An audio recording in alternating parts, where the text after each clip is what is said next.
My grandfather only told me this story once, not because he forgot it, because he said saying it twice made it easier for something else to remember it too. I didn't understand what he meant at the time. I don't think he wanted me to. If you want to stay with me for this, go ahead. Just don't repeat it out loud later. He told me 3 nights before he died. Hospice room outside Dayton. January. The kind of cold that doesn't feel sharp, just steady and patient, like it's willing to wait longer than you are. The windows were sealed, but you could still hear the wind pressing against them. Not howling, not rattling, just testing every few seconds, like something checking to see if it would eventually give. The room smelled like cough syrup and old paper. That dry, unstale smell that sticks in places people don't expect to leave. He looked smaller. That was the first thing that bothered me. My grandfather had always been built solid. Not tall, but heavy through the shoulders. The kind of man who didn't need to prove strength because it was already there. In that bed, he looked folded in. But his hands were the same. Big, rough, stained in a way that never really goes away. He kept looking at the door, not nervously, not like he was scared of it, more like he was keeping track of it. I asked him why. He gave a small smile, didn't reach his eyes. Because I don't trust one that stays still too long, he said. I thought it was the medication. I really did. Then he asked me to move my chair closer. So I did, and he said quietly, "If I tell you this, you don't say my name out loud when you're alone afterward." I almost laughed. Didn't. Something about the way he said it made it feel less like a warning and more like a habit, like something he had learned the hard way. So I nodded, and that's when he started. He said it was around 1981, maybe late 1980. He wasn't sure. Said dates stopped mattering after a while. He was working freight rail back then. Long runs across the Midwest, Indiana, Illinois, Missouri, Kansas. Days where you'd move through miles of land that didn't feel like it belonged to anyone. You think trains are loud, he told me. They are, but that's not what stays with you. He said you get used to the metal, the grinding, the steady rhythm. What you don't get used to is everything in between. The stretches where the world feels like it stepped away. A farmhouse too far off to matter. A road with one pair of headlights that disappears too quickly. Then nothing again, just distance. He used that word a lot, distance. But the way he said it, it didn't sound like space. It sounded like something else. That night, he was riding with a conductor named Ellis. They weren't close, just men who had shared enough hours to stop pretending they needed conversation. My grandfather remembered small things about him. A notch in his front tooth, the way he peeled eggs into his palm instead of dropping shells, the dent in his lunchbox. He said those were the kinds of details that stayed when everything else stopped making sense. They were past midnight, flat land, warm air still holding from the day. The engine started dragging, not failing, dragging, like it didn't want to keep going. Ellis checked the gauges. Everything looked fine. Checked again. Still fine.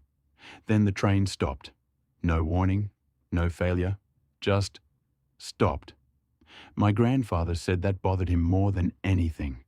A machine that stops without struggling feels like it made a decision. They sat there listening, engine idling, metal ticking, insects outside. Then the insects stopped, all at once. That was the first thing he noticed. He said there's a kind of silence that just means nothing's around. And then there's the kind that feels like something is. This was the second kind.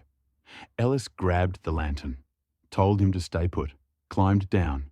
Normal, everything still normal. My grandfather watched him walk up the track, the lantern swinging, light catching gravel, then rail, then wood, then... Ellis slowed, not like he saw something, more like he forgot something. He stopped near the signal, turned his head slightly, like someone had spoken. There was nothing there, no road, no house, no crossing, just open field. Ellis stood there longer than he should have, then stepped off the track, not around the signal, not back toward the train, straight out into the field. My grandfather waited a few seconds, told himself there had to be a reason. There always is. But Ellis kept walking, slow, steady, like he knew exactly where he was going, even though there was nowhere to go. That's when my grandfather climbed down. He called his name. No answer. Called louder. Still nothing. He said the sound didn't carry right, like it only traveled a few feet before stopping. He walked to the signal first, and that's when something shifted. The signal was turned. Not much, just enough. Enough that it wasn't facing the track anymore. It was angled toward the field, like it was meant for something out there. He touched the metal. Warm. Not from weather. Not from machinery. Warm, like someone had been holding it. He pulled his hand back, looked out into the field. Ellis's lantern was farther away than it should have been. Too far. Too fast. He followed. Dry ground. Weeds brushing his legs. The smell of dirt still holding heat. He expected footprints. He found them. Then something about them changed. At first, clear. Then lighter. Not fading, just less. Like the ground stopped caring that someone was stepping on it. And then they stopped. Clean. One last footprint. Then nothing. He stood there, long enough that he said his breathing sounded wrong to him. Then he heard something. Not exactly a sound, more like something being held too long in the air. He looked up. Nothing. Then Ellis was standing in front of him. Too close. Closer than he should have been. My grandfather said the first thing he felt was relief. Real relief. Then Ellis looked at him, and that relief dropped. Not all at once, just gone. His face wasn't damaged, not wrong in any obvious way, just still. Too still, like it had been placed there and left. My grandfather said his name. Ellis opened his mouth. It took time. Then, "Do you know the way back?" The voice didn't belong to him. Not even close. It sounded like something trying to use sound instead of making it. My grandfather stepped back. Ellis didn't blink, didn't react. Then Ellis stepped forward, and the distance went wrong. Not closer, not farther, just wrong. My grandfather turned and ran. Didn't think, didn't look back, because he knew. If he did, whatever was behind him wouldn't be where it should be anymore. He reached the train, climbed in, locked the door, then waited. No footsteps, no sound. Then something strange happened. And this was the part he almost didn't tell me. He said when he looked at his hands. They were dirty, not from the field, not from the ground, but from something dark and fine, like ash. But when he wiped it against his pants, it didn't smear. It just disappeared, like it had never been there. Then the engine started, just like that. The train moved. Ellis was gone. That should have been the end. It wasn't. 3 weeks later, it happened again. Different run, different crew, same stretch of land. He said he knew it before it happened. Not by sight, not by memory, by the way the air felt, warm outside. But underneath it, something colder, like metal that hadn't seen light in years. The train stopped at 1:17 a.m. He remembered the time because after the first incident, he started checking it whenever something felt off. This time, he didn't wait, didn't hesitate.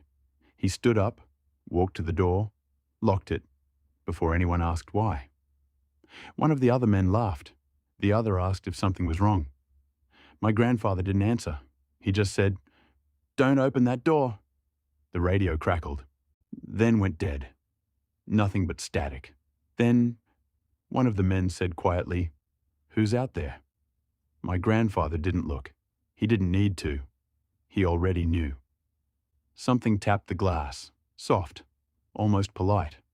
Once, then again, not knocking, testing, like the wind had learned how to be careful. One of the men stepped back, swore under his breath. My grandfather turned his head just enough to see, not a face, just the edge of a hand pulling away from the glass.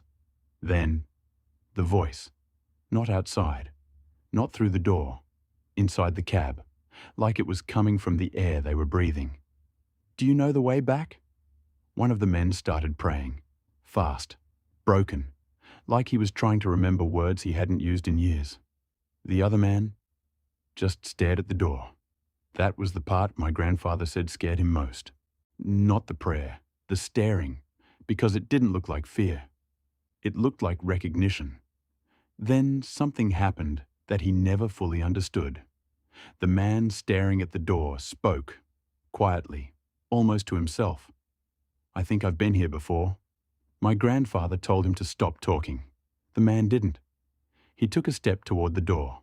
My grandfather grabbed him, hard, pulled him back. The man blinked, looked confused, like he had just woken up. Then the latch lifted, halfway, stopped, waiting. My grandfather threw his shoulder into it. The others helped, all three of them holding it shut. Then the voice came again, softer this time, closer. "Wrong car." The latch dropped.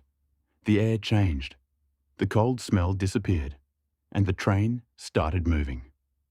That was the last run he ever worked. He quit that week.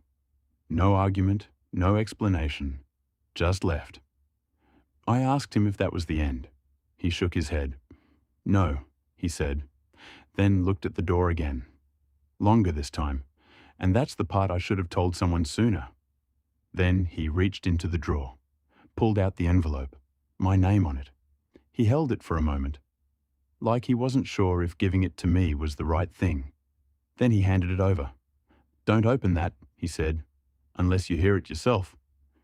I asked him what happened after he quit. He leaned back, closed his eyes for a second, then said, 1994. He said it was October, cold nights, quiet house. He had fallen asleep in the recliner, TV still on, static filling the room. He woke up because something felt wrong.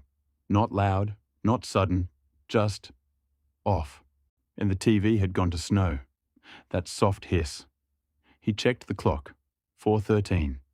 He said that number stayed with him after that. Showed up more often than it should have. The house was quiet. Your grandmother asleep upstairs, everything still except, from the kitchen, a small sound, someone clearing their throat.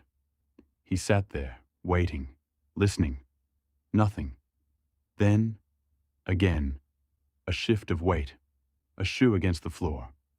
He said every part of him knew not to go look. But something worse pushed him up anyway. The idea that someone was inside the house. So he stood, walked to the hallway. Everything was normal.